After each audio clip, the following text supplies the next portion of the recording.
Значи, јас имам долгогодишно практично искуство во областа на безбедноста, но не во делот на полиција, која што се труди за одржување на редот и мирот или одржување на јавниот ред и мир. Она што ни се случува во државата, значи, ние можеби и не очекувавме таква ескалација, а можеби, и се сомневавме дека ќе дојде до такво нешто,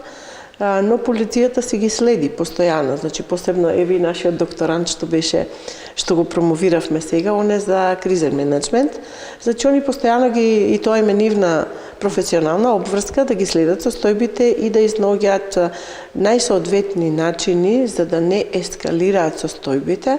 а се со цел да секогаш полицијата реагира со своји принудни средства, но сите тие треба да бидат во најмала мера применети, бидејќи сепак тоа се наши луѓе. Во полицијата има, значи, луѓе кои што се од другата страна и не би очекувале сега полицијата да удари врз сопствениот народ. Токму и на тој начин полицијата би и применува мерки кои што се за смирување на состојбите. Во таа насока беше, синоќ ќе видовте сами, еден од тактичките мерки, значи,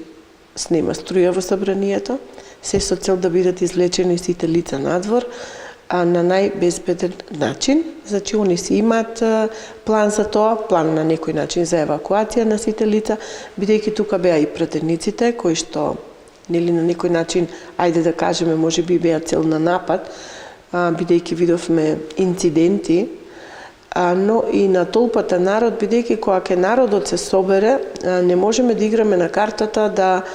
нема ништо да се случи. Секогаш се предпоставува и се планираат мерки за да не дојде до ескалација. Значи, се предпоставува најсериозното за да се делува да не дојде токму до тоа. Видовте вие на почетокот, можеби имаше по медиумите, посебно по социјалните мрежи, како полицијата не реагира.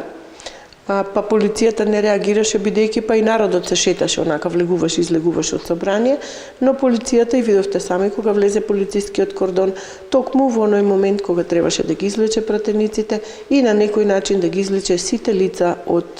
собраниските простори.